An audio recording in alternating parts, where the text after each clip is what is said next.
le temps Aliou Sow di yéeg Fatou Diouf ñu daal di ànd ak yow ci li nga xam ne moom moo di actualité bi. waaw actualité bi Thioro laata Aliou Sow di ñëw développé wax nañ ci Walf Quotidien ci avenir politique ABC ak la fin du musulman ñuy wax ci jamono yi nga xamante ne jaxasoo tàmbale na am ci APR ak Aliou Badara Cissé mi nga xamante ne compagnon président Macky Sall la woon gisoon nañ ko taxawaayam ci campagne yi ginnaaw loolu mu nommé woon ko ministre des affaires étrangères donc après ñu démettre ko ci ay fonctions gis nañ ne tamit li nga xamante ne noonu la génne woon ay temps ŋàññi li nga xamante ne moom mooy 3e mandat bi yooyu yëpp Walf Quotidien indi na ci ay leeral di wax ne presque lii di diggante bi am na ay jaxasoo te ban avenir politique la war a am ci diggante ñaar ñu nga xamante ne yàgg nañu ànd ci APR wax nañ tamit li jëm ci li nga xamante ne moom mooy crise économique bu am secteur informel bi nga xamante ne am na jafe-jafe ba tax ay expert di ci indi ay kàddu ci Walf Quotidien wax nañ ko ci lii di Boko Haram tamit ñu ngi am ay njàkkare ne li nga xamante ne mooy Sahel bi di am jafe-jafe parce que xalaat nañ ne Boko Haram commencé na dem tànkam ci li nga xamante ne moom mooy Sahel loolu la ñu wax ci Walf Quotidien tamit comme ni ñu ko waxee revenir nañ ci li nga xamante ne moom mooy décès wu Abdoulaye Elimane Dia donc di Galathio ñëpp xam ko ne Fouta nekk na orphelin ci ki nga xamante ne moo ko doon defal lu baax parce que Abdoulaye Elimane Dia ni ñëpp xam nañ ko ci taxawaayam ci wàllu koom-koom ci biir Sénégal ak jëf ju baax yi nga xamante ne def na ko donc wax nañ ko ni ki démb nouvelle bi wàcc ñëpp am ci nakar parce que koo xamante ne ndaw la ba pare tàmbali liggéey voilà ñëpp xam ko ci baaxaayam ak ni nga xamante ne moom la taxawoo woon Sénégal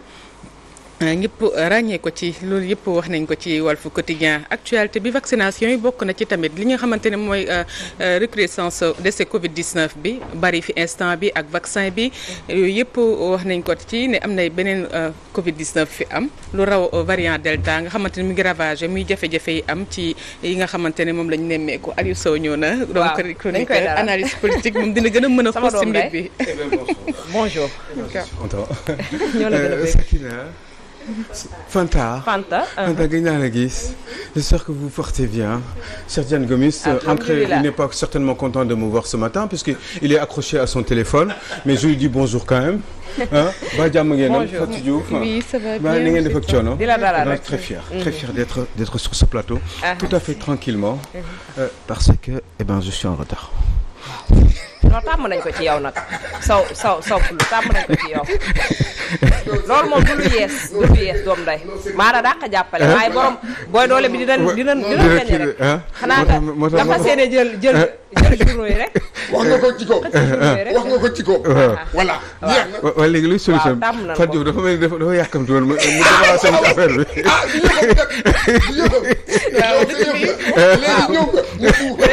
ku ne la jël yëfam mais yëf bi de lu ci am solo mooy gis naa ni mais le grand ABC est parti. Il est toujours sur terre. Mais normalement, il est censé partir, donc sortir de sa médiature. Donc il va certainement retrouver sa liberté. Donc ABC nan la war a amee ban comportement la war a am par rapport à son avenir politique nan la war a doxalee. Est-ce que ABC dina yi ko doon tënk yëpp tey dina feeñ xam ngeen ABC moom moo àndoon ak le président Macky Sall. nekkoon le directeur des structures du parti APR bi donc Macky Sall Abdoulaye Wade daaxee eh bien ñu jóg ñoom ànd ak moom ne dañuy créer un parti politique pour essayer de retrouver le pouvoir jiital Macky Sall ABC bokk na si ñi je pense que c'est même lui ça a confirmé bien sûr statut parti bi APR moom moo ko bind. jógoon rek pour jàppale Macky Sall pour que ñu mën a nangu nguur gi ci Abdoulaye Wade bi nga xam ne dafa doon doog a toroxal Macky Sall. ABC yàlla def ni ñu organiser ay élections présidentielles Macky Sall gagné élections yi bi ko Macky Sall gagné forcément ñi nga xam ne ñoo nekkoon tête de pont. Aux côtés du président Macky Sall, ses premiers collaborateurs, Mimi Touré, Seydou Gueye, des gens comme Aliou Badara Cissé justement, ñu war leen jox ay stations ministérielles. À défaut d'être premier ministre Macky Sall ne ABC yow mi laa wóolu ca ministère des Affaires étrangères. Bon ben très bien ñu def ci ay quelques temps à peine un an et demi problème commencé di am diggante ABC Alioune Badara Cissé ak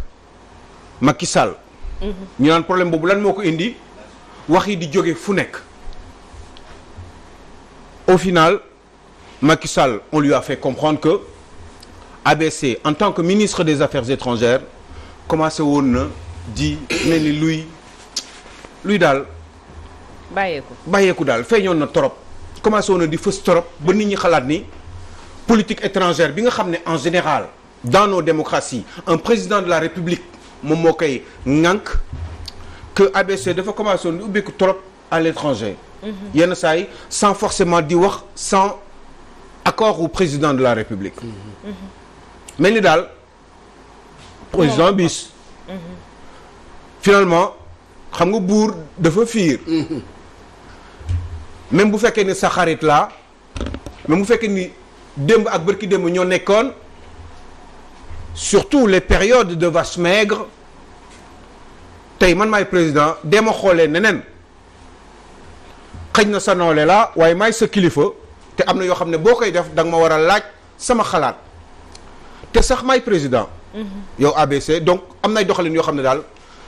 kiiw ma noonu finalement ABC xaw a dëgër bopp tuuti xalaat ni moom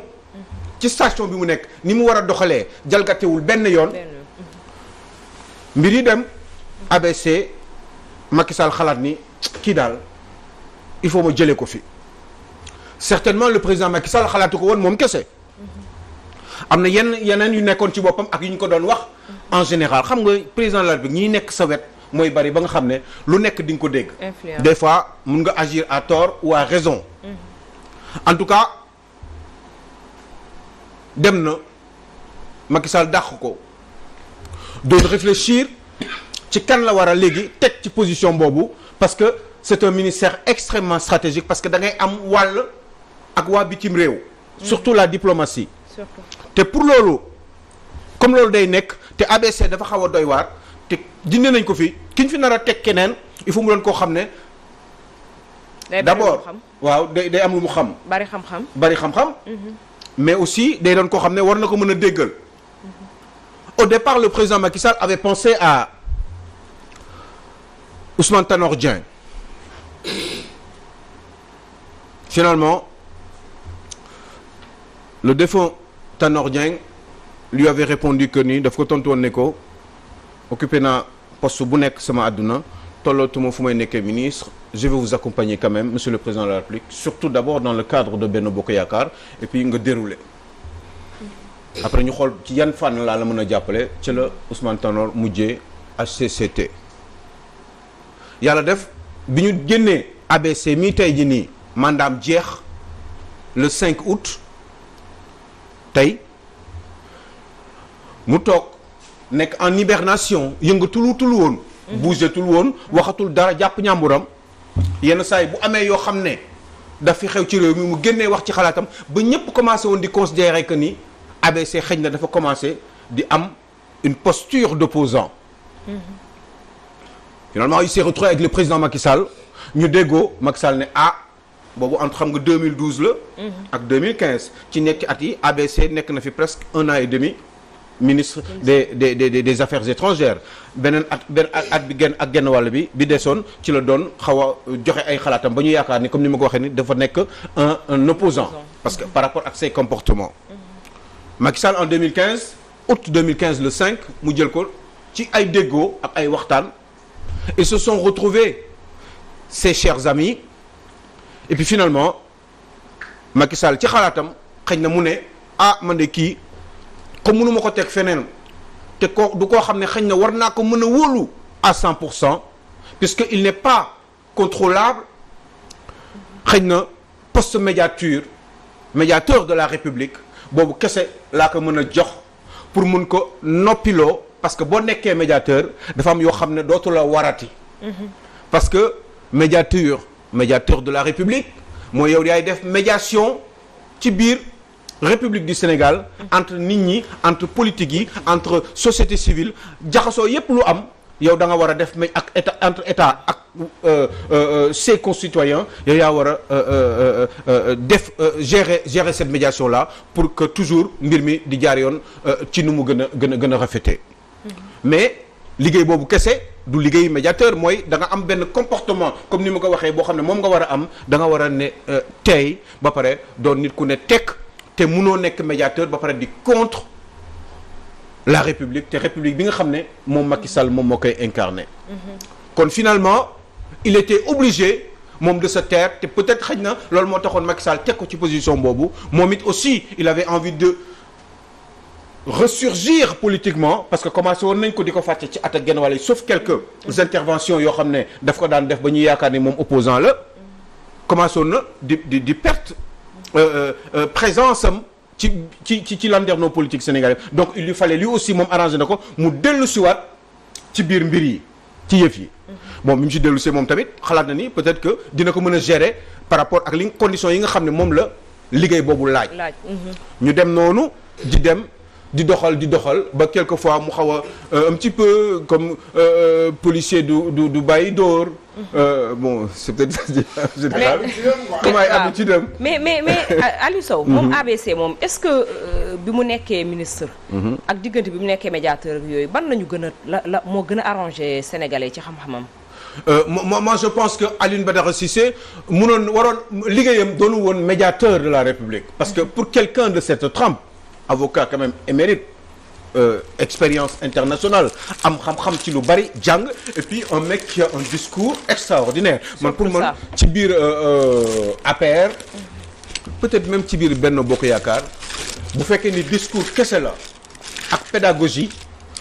pour man ABC moo leen mën maintenant je peux me tromper mais ça m'étonnerait parce que man gisuma keneen ku mel ni moom ci wàllum discours ci wàllum xalaat ci wàllum largesse d'esprit ci wàllum même la sympathie du discours façon bi muy dafa am feeling parce que dafa dégg tubaab ba pare am xam-xam xam ni muy waxee ba pare mën a tekk donc je pense que ni waroon na gën a mën a njëriñ Macky Sall bu fekkoon ni am na 100% de confiance entre ñoom ci seen biir moom ak Macky Sall mu amul woon ay hésitation ak ay doutes cachés entre ñoom ñaar waroon na gën a mën a jëriñ moom Macky Sall la République aux côtés de Macky Sall bi nga xam ne moom moo koy incarné donc je crois que nji liggéeyam defu ko véritablement moom Macky Sall liggéeyam comment dire Aliou Badara Cissé liggéey bi mu waroon def dëgg aux côtés du président Macky Sall man je pense que ni des na waroon na ko mën a gën a amal njëriñ ci yeneen situation ci yeneen i position par rapport ak moom sa posture donc je pense que pertement la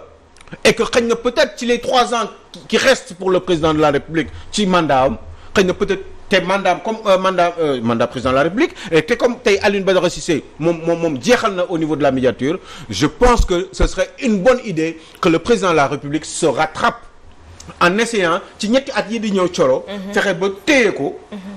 dugal ko fi mu ko war a dugal mettre ko ci ay position yoo xam ne dina ko mën a jëriñ moom président de la République te bu ko jëriñee comme moom mooy incarner la République dina jëriñ forcément donc le Sénégal en un mot Alioune Badara Cissé dañ ko war a utiliser comme on dit en français à bon escient. Est-ce que soo gisee nii doo ci tiit tam bu fekkee ni moom président Macky Sall képp ku ko jiite rek. képp koo xam ne ni moom tey jii jege nga ko nga am xam-xam ñu war laa utiliser pour Sénégal mën a jëm kanam dalay fexe pour écarter la pour yoonam ak ñoom seen est-ce que bu ñu xalaatee yooyu itam du ñu mën a war a tiit. dama la ci yokk sax balaa moom muy. moom sax wax na ko ci début. nguur dafa fiir. dégg nga. ba nga xam ne am na yoo xam ne yow boo nekkee président. man may am na yoo xam ne position yoo xam ne bu ma ko jëlee. damay jàpp ne que yow da nga may yàqal. dama lay jëm a écarter man loolu laa gis ci. ABC moo tax ñu jël ko. dégg nga jëm parce que. nekkoon na fi ministre de la justice. dégg nga ñu jël ko génne ko. xam nga génne woon nañu ko complètement. parce que moom dafa amoon liberté de ton. de ton waaw bi mu amoon. di wax di kii noonu. di génne ay dëgg. voilà di génne am na yoo kii nag njiit nag bëggul loolu. am na ñoo xam ne non kii. c'est que dafa am ñoo xam ne maanaam démocratie dëgg. c'est que loolu la ñuy wax démocratie bu mature. mooy que ministre bi. day ñëw conseil des ministres. wax. xam nga wax moom xalaatam. c'est pas parce que non day ñëw ne li man daal li nga ma dénk. yow ni nga ko gisee mais man nii laa ko gisee na nga wax discuter mais malheureusement fii ay ministres yàlla ñu am moom mooy ministres yoo xam ne ñoom daal. mooy nguur moom dafa joxe bopp wocc laa. voilà dama laa dénk li waaye dama lay surveiller. voilà léegi loolu la léegi nag ko jox du mën liggéey. waaw léegi nag dégg nga keel fii léegi nag. dégg nga ba tax na léegi. loolu moom moo indi loolu ba ñu écarté ko. génne ko et man je dis que attention parce que tamit. bu ñu fàtte ne que kii ABC. du moom attention politicien la depuis temps moom depuis temps Wade la waaw depuis temps Wade. kon nag man defe naa ne tey jii man bon Macky Sall amoon ko ci côté moo gënal que moom muy dem comme. waaw comme ni ko coach waxee rek xanaa ñu bàyyi la nga doxal. non parce que finalement mais xam nga c'est dommage parce que dans des situations pareilles bu doon vraiment ci démocratie bu mag la ñu nekk boo xam ne les gens sont dépassés sont au-dessus de certains détails justement ou certaines querelles yi nga xam ne donc boo xam ne dafay nekk en porte-à-faux avec la démocratie bu boobaa wax dëgg yàlla kon tey jii nii Alioune Badara Cissé waroon nañ ko mën a mettre ci situation yoo xam ne dina gën a mën a jëriñ Sénégal mais comme li ma waxee il des na encore 3 ans au président Macky Sall 5 ans yi xëy na c'était peut-être pour le calmer xaw ko gérer tuuti le temps de wàññi ay ardeur am et que éventuellement peut-être dans les 3 ans qui vont venir parce que xam ngeen ni Alioune Badara Cissé du bàyyi médiature nii rek ñëw croiser les bras autant parce que Macky Sall aussi day xalaat te xam na ni sànni génnee ko dans la médiature ba pare sànni ko bàyyi ko noonu moom kese pour 3 ans yi di ñëw par rapport ak moom Macky Sall parce que xam nga ba tey kenn xamul Macky Sall lan la bëgg donc ak nu mu mën ci demee au moins bëgg na politique am réussir ko ba fii ak 2024 te forcément pour mu am ko il faut que mu am benn espèce su équilibre benn espèce su tranquillité d'esprit une certaine paix entre ses collaborateurs ba nga xam ne kenn du yàq liggéeyam wala kenn du ko bousculer dans sa trajectoire et pour loolu il faut absolument mu jéem a garder Alioune Badara Cissé parce que bu ko gardé wul ça veut dire que wala bu ko soree dina am ay malentendus ci yu bari yoo xam ne Alioune Badara Cissé dina retrouver sa liberté et ça pourrait lui donner l'occasion de dire ce qu'il pense et des fois forcément ce qu'il pense autant qu'il le dise dans un petit coin de la chambre au président Macky Sall mais pas forcément mu koy wax ci biti parce que bu amee liberté boobu ba di ko mën a wax ci biti bu boobaa du arranger le président Macky Sall te trajectoire bi nga xam ne moom la jël war fa mën a yegg eh bien dina difficile trop ci moom parce que Alioune Badara Cissé dafa doon lu diis ci moom loo xam ne warul di ko sori autant mu nekk ci wetam waaye mu nekk ci wetam pour croiser les bras jusque 2024 est-ce que Alioune Badara Cissé loolu dina ko nangu donc forcément j'imagine que ni Macky Sall dina xalaat xëy na éventuellement jox ko benn position boo xam ne ça m'étonnerait que ça soit un poste bi mu joxoon Mimi Touré muy envoyé spécial parce que je ne pense pas que Alioune Badara Cissé dina ko nangu et puis même sax Mimi Touré tey jii nii boo ko doon joxaat tey jii nii envoyé spécial du ko nangu parce que en général yooyu poste boo xam ne dañu lay teg fële rek pour lijjanti sa waaw pour kii mais en général da ngay sori benn la il faut que Macky Sall mu jël ko teg ci wetam ba nga xam ne dina mën a déggoo ak moom ñàkk déggoo du mën a am jiix jaaxa du mën a am lépp loo xam ne sax d'accorduñ ci ñoom ñaar bu boobaa nañ ko mën a lijjanti entre ñoom dans leur chambre ou dans leur salon du palais et ben bu boobaa au moins dinañ mën a comprendre que ni foofu jàmm dina fa mën a am et puis xëy na sax fa lay gën a mën a jëriñee Macky Sall mais ku ko bàyyi moom Alioune Badara Cissé mu demal boppam Macky Sall comme mbir mi jeex na nii mu jël médiature bi jox ko keneen bàyyi Alioune Badara Cissé di ko seetaan comme il a eu affaire avec d'autres qui sont moins lourds ci wàllum ci biir landerneau bi politique sénégalais bu boobaa xëy na peut-être risque la ci moom te Macky Sall je ne pense pas que dina jël risque boobu je crois que il sait ce que Alioune Badara Cissé est capable de faire et de défaire il le sait et donc il va forcément faire gaffe et puis essayer encore une fois comme je l'ai dit à l'entame de l'utiliser ce grand monsieur à bon escient. surtout waaw Aliou Sow ba tey rek ñu daal di wëy ak ki nga xam ne ni moom moo di Rewmi Quotidien moom tey jii la mu xëyee moom moo di ne rek mafia bi nga xam ne dafa am ci établissement de santé publique yi Abdoul Mbaye déclenché na beneen polémique ci loolee ak a ñor ñi nga xam ne ñoom ñoo di askan bi santé bi oui qu'est-ce que vous voulez Thioro eh ben après dégg nga moom convocation wax na ba wax sax ay draps hôpitaux yi nga xam ne ni dañ koy jël di ko jaay ci ay boutiques mais xam nga ni loolu xam nga il faut être de très mauvaise foi pour weddi loolu parce que yooyu am na ñoo xam ne sax le sénégalais lambda day ñëw tombé ci ay détails yi demee nii ci yenn boutiques yi donc xam nga ni dil boobu mi ngi ne xam nga lu tax yi yëpp di am parce que dëkk bi bon bah c'est un pays de corruption et c'est un pays de corrupteurs et c'est un pays aussi d'hypocrites on n'ose pas dire la vérité parce que tout simplement ñu bari dañuy comment dire nëppal dañuy nëppal et loolu moo waxee ci réew mi mais lii ñuy wax nii xam nga ni loolu dëgg la ma xam nga c'est la vérité Abdoul Mbaye li mu wax loolu dëgg la Babacar Niang docteur patron de Suma assistance et bien li mu wax aussi dëgg la ak ñeneen ñoo xam ne ñi ngi koy xalaat ci réew mi même Abdoulaye Diouf Sarr xam na ni loolu dëgg la mais qu'est-ce que vous voulez on le dit pas duñ ko wax ndax mën a wut ay solution comme yéen da ngeen bëgg ñu koy nëppal il faut ñu génne ko ci réew mi xëy na peut-être le président Macky Sall n'est pas au courant wala peut-être je sais pas mosuñ ci am ay écho wala yu demee noonu mais en tout cas li gën a wóor mooy ñëpp xam ni lii moo fi xew ci hôpitaux yi que ay deal moom moo am ay business moo am ci matériel médicaux yi nga xam ne moom la Sénégalais war a jëfandikoo dans le public c'est tout. Abdoulaye Diouf Sarr moom moo déclenché lii ku ci mel ni Abdoul Mbaye di génn keneen ak keneen mën a génn puisque war woon a jël ki nga xam ne moom moo di docteur Babacar Niang di ko yóbbu ci yoon est-ce que nekkul ne moom moo déclenché lii ñëpp a ngi bëgg a génn ku ne bëgg a wax ci sa ruq bah oui mais Thioro je t'assure d'une chose c'est que man sax li ma si xam c'est le petit Sénégalais lambda c'est même pas la peine dil yi dafa bari ci biir dil yi dafa bari nee naa leen xam nga ministère de la santé da doon liggéey pratiquement ak beaucoup de partenaires ñoo xam ne ñoom ñoo doon ay fournisseurs ñoo doon fournir lépp loo xam ne ministère de la santé daf ko soxla ci wàllum matériel ci wàllum loo xam ne daal ñoom dañ ko war a jëfandikoo au sein du ministère de la santé ak li ko wër les hôpitaux ak yooyu nga xam ne ministère bi moom moo koy gérer dañoo am ay fournisseurs yoo xam ne ñoom ñoo leen ko doon ak ñoom lañ doon liggéeyal ay opérateurs économiques ñoo xam ne dañuy am ay marché ci ministère de la santé y en avait beaucoup depuis que ministère de la santé existait dafa gën a yokku fournisseurs yooyu bi Abdoulaye Diouf Sarr ñëwee mais ñoom ñëpp la dax ñoom ñëpp la dax ñoo xam ne ay pères de famille lañ depuis 10 ans 15 ans ñi ngi doon liggéey ak waa ministère de la santé am na ñoo xam ne fekk nañ fi gis nañu ay 3-4 ministres yoo xam ne jaar nañ foofu yàgg di liggéey ak ñoom Abdoulaye Diouf Sarr bi mu ñëwee mais daf leen balayé bi mu leen balayé nu mu def eh ben dem wuri indi ñaari fournisseurs principaux muy ci wàllum informatique ak tout ce qui est matériel machin bureau ak yu demee noonu mu dem jël Oumou informatique bi mu paree ci Oumou informatique mu dem jël benn femme boo xam ne ndeysaan femme bi moom ci agence de voyage la yoroon. agence de voyage mais spécialisé surtout ci affaire màkka yi mooy ñi doon di daje di def ay kii pour yóbbu ay nit ñi màkk mais comme il y avait le problème ak Covid-19 bi et ben mu amatul woon ñoom comme amatul woon liggéey marché amatul woon et comme yàlla def na ni mu xam wala xamanteeg jusqu'à quel point je n'en sais rien ak waa kër Abdoulaye Diouf Sarr yi cette femme qui s'appelle justement Ndeye Kati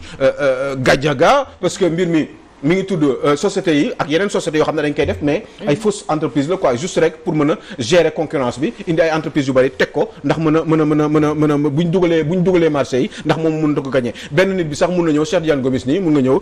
yow nga am sa société boo xam ne mooy officiellement société bi nga yor ak yeneen sociétés yu ndaw yoo xam ne da nga leen di indi pour que ñu mën leen teg noonu rek teg leen quoi pour ñu ne am naa ay concurrents mais en réalité yow yeneen société yëpp yow yaa ko moom histoire que juste rek que ni daf lay wóor ni ci juróom yooyu ñu teg yow di nga dóor benn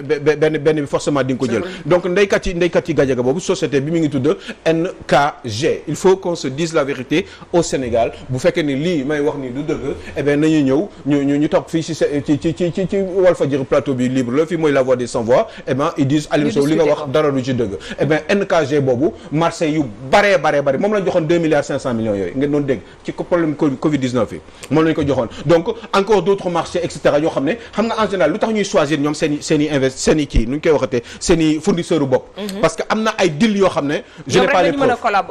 mais am na ay deal pour mën a collaborer ak ñoom parce que bu ma la joxee marché je ne sais pas en général ça se passe comme ça musuma ko fekkee gisuma ko je sais que daal ndeykat yi moom ci kii fournisseurs yu mag yi la bokk je sais juste une chose aussi c'est que en général yu demee noonu boo gisee ñoom ñuy choisir seen kiiwu bopp nu mu tudd seen i fournisseurs yu bopp bu ñu ñëwee sax mu tax ñu koy def Thioro pour terminer moom mooy c'est parce que ñooñu da nga leen di wóolu parce que man damaa wóolu Cheikh Diane Gomis su ma ko joxee ay marché bi 800 millions la Cheikh Diane 800 millions la waaye yow Cheikh xam nga ni marché bi du 800 millions xam nga ni marché bi 400 millions la te 400 millions yi si des yow da ngay garder 100 yi 300 yi man am naa sama rakku jabar bu nekk Dubaï am na benn compte bu nekk foofu il faut nga tegal ma ko fa am naa sama beneen jarbaat boo xam ne moom ku baax la am na benn 50 millions boo xam ne il faut nga tegal ma ko fa man maay lijjanti loolu c'est comme ça que les ministres et les directeurs généraux de la République noonu la ñuy amee ay këru milliards ci ñetti weer ak ci juróom-benn weer ba tey ni nga ko waxee rek information boobu. li moo tax ñuy wax ne que y a des gens qui sont derrière di xeex Covid bi ñoom ñoo gën a pire virus bi. parce que di comme des vautours yoo xam ne dañoo gis seen proie bëgg ko jël. ci jamono boo xamante ne dafa métti dafa critique ñu permettre def yéen en tout cas c'est lamentable. temps bi moo ñu xaw a xoj ci actualité bi. dañ ko war a wax yëpp bari na. waaye dañuy rek daal di ñëw jàll ci suuf ànd ci ak Cheikh Tidiane Gomis.